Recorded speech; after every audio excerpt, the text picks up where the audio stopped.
ಬಂಧುಗಳೇ, ನಾನು ಜಂಬೂದ್ವೀಪ ಸಿದ್ದರಾಜು.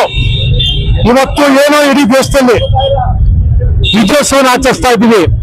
ಉದ್ದೇಶ ಏನಂತ ಹೇಳಿದ್ರೆ, ಸುಮಾರು 207 ವರ್ಷಗಳ ಹಿಂದೆ 1818ರಲ್ಲಿ ನಮ್ಮ 500 ಜನ ಧೈರ್ಯಶಾಲಿ ಮಹಾರ್ ಯೋಧರು 28,000 ಜನರ ಏನು ಪೇಶ್ವೆ ಬಾಜಿರಾಯ 2ರ ಸೈನ್ಯ ವಿರುದ್ಧ ಹೋರಾಟ ಮಾಡಿ ಅವರೆಲ್ಲ ಓಡಿಸಿ ಗೆದ್ದಿದ್ರು.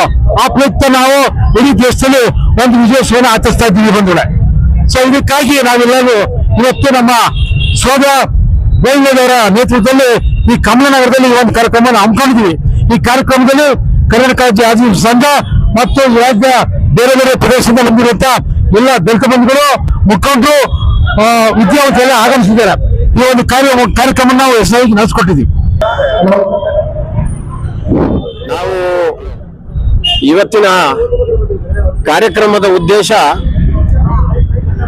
ಈ ದೇಶದ ಶೋಷಿತರು ಮತ್ತು ಮೇಲ್ವರ್ಗದ ಜನರ ಈ ಡಿಸ್ಕ್ರಿಮಿನೇಷನ್ ವ್ಯತ್ಯಾಸಗಳ ವಿರುದ್ಧ ಏನು ಅಸಮಾನತೆ ಇತ್ತು, ಅಸಮಾನತೆಯನ್ನ ವಿರೋಧಿಸುವುದ ಒಂದು ಗುಂಪು, ಅಸಮಾನತೆಯನ್ನು ಮುಂದುವರಿಸಬೇಕು ಅನ್ನೋದು ಒಂದು ಗುಂಪು, ಅದರ ವಿರುದ್ಧ ಹೋರಾಟ ಮಾಡಿದ್ದೆ ಈ ಭೀಮಾ ಕೋರೆಗಾಂವ್ ಯುದ್ಧ.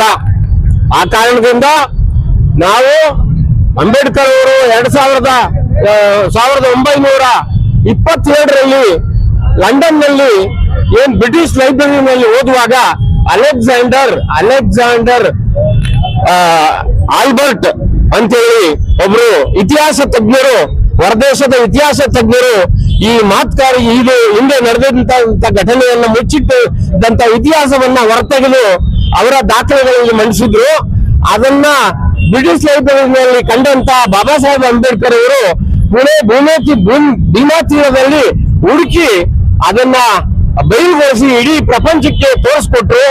ಆ ಪ್ರಪಂಚಕ್ಕೆ ತೋರಿಸ್ಕೊಟ್ಟ ಮೊದಲನೇ ದಿನದ ಸಂಕೇತಿಕವಾಗಿ ನಾವು ಇದು ಕಾರಣ ಏನು ಅಂತಂದ್ರೆ, ಪೇಶ್ವೆ ಬಾಜಿರಾಯನ ವಿರುದ್ಧ ಮಹಾನ್ ಸೈನಿಕರು ಯುದ್ಧ ಮಾಡಿ ಅವ್ರನ್ನೆಲ್ಲ ಸದೆ ಬರೆದ ಮೇಲೆ ಅವರು ಸಮಾನತೆಗಾಗಿ ನಮ್ಗೆ ಬ್ರಿಟಿಷರು ಕೇಳ್ತಾರೆ, ನಿಮ್ಮನ್ನ ಏನ್ ಮಾಡ್ಬೇಕು, ನಿಮ್ಗೆ ಏನು ಬಹುಮಾನ ಕೊಡ್ಬೇಕು ಅಂತ.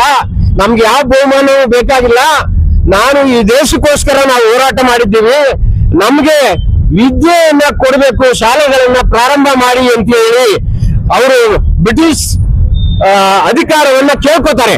ಬ್ರಿಟಿಷ್ ಅಧಿಕಾರವನ್ನ ಕೇಳ್ಕೊಂಡಾಗ ಅವರು ಶಾಲೆಗಳನ್ನ ಪ್ರಾರಂಭ ಮಾಡ್ತಾರೆ. ಈ ತಳ ಸಮುದಾಯಗಳಿಗೆ ಶಾಲೆಗಳನ್ನ ಪ್ರಾರಂಭ ಮಾಡ್ತಾರೆ. ಇದು ವಿಜಯೋತ್ಸವ ಆಗಿ ಇಲ್ಲಿವರೆಗೂ ಬಂದಿದೆ.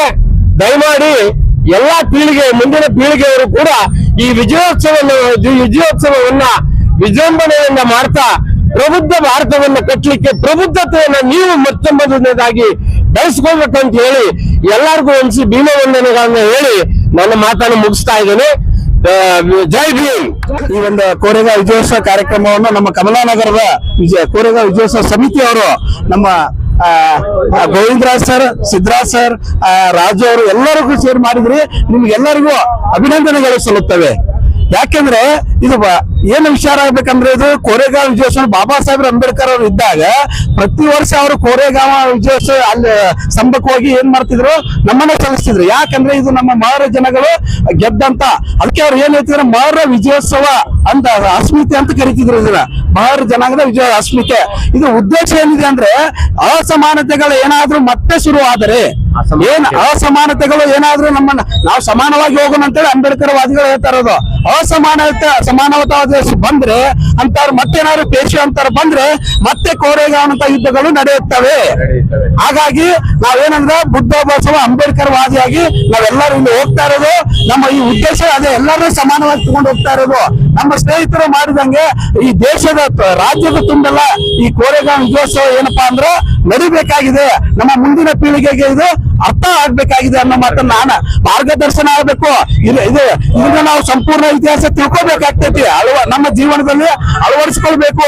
ಅಂಬೇಡ್ಕರ್ ಸಾಹೇಬ್ರು ಏನಾಗಿದ್ರು ಅಂದ್ರೆ ಸೂಜಿಯಂತೆ ಸೂಜಿ ಏನು ಕತ್ತಿ ಆಗಿರಲ್ಲ. ಸೂಜಿ ಏನ್ ಮಾಡ್ತದೆ ಅಂದ್ರೆ ಎಲ್ಲವನ್ನ ಜೋಡಿಸುವಂತದ್ದು. ಇಡೀ ಭಾರತವನ್ನ ಸಂವಿಧಾನ ಅನ್ನೋ ಒಂದು ಗ್ರಂಥದ ಮೂಲಕ ಅಂಬೇಡ್ಕರ್ ಸಾಹೇಬ್ರು ಎಲ್ಲರನ್ನು ಜೋಡಿಸುವಂತ ಪ್ರಯತ್ನ ಮಾಡಿದ್ದಾರೆ ಆತ್ಮೀಯರೇ. ಹಾಗಾಗಿ ನಾವೆಲ್ಲರೂ ಭಾರತೀಯರಾಗೋಣ. ಆ ಜಾತಿ ಈ ಜಾತಿ, ಆ ಧರ್ಮ ಈ ಧರ್ಮ ಎಲ್ಲವನ್ನು ತೊರೆಯೋಣ ಅಂತ ಅನ್ನೋ ಮಾತನ್ನು ಹೇಳ್ತಾ ಏನು ಭೀಮ ಕೊರೆಗಾಂವ್ ವಿಷಯದಲ್ಲಿ ಇವತ್ತು ಕಮಲಾನಗರದಲ್ಲಿ ಇರ್ತಕ್ಕಂಥ ನನ್ನ ಸ್ನೇಹಿತರಾದಂತ ಛಲವಾದಿ ಮತ್ತು ಆದಿಜಾಂಬವ ಸಂಘಟನೆಗಳ ಒಕ್ಕೂಟದ ವತಿಯಿಂದ ನಮ್ಮ ಗೋವಿಂದರಾಜ್ ಅವರು ಇವತ್ತು ಬಹಳ ವಿಭಿನ್ನವಾದಂತ ಮತ್ತು ಎಲ್ಲ ಜನ ಇವತ್ತು ಇಲ್ಲಿ ನೆನೆಸ್ಕೊಳ್ಳುವಂತ ಒಂದು ಕಾರ್ಯಕ್ರಮ ಮಾಡಿದ್ದಾರೆ. ಅವ್ರಿಗೆ ನಾನು ಈ ಸಂದರ್ಭದಲ್ಲಿ ಅಭಿನಂದನೆ. ಗಣ್ಯಾತಿ ಬಂದು ಕಾರ್ಯಕ್ರಮ ಯಶಸ್ವಿ ಮಾಡಿಕೊಡೋದಕ್ಕೆ ಎಲ್ಲರಿಗೂ ಧನ್ಯವಾದಗಳು.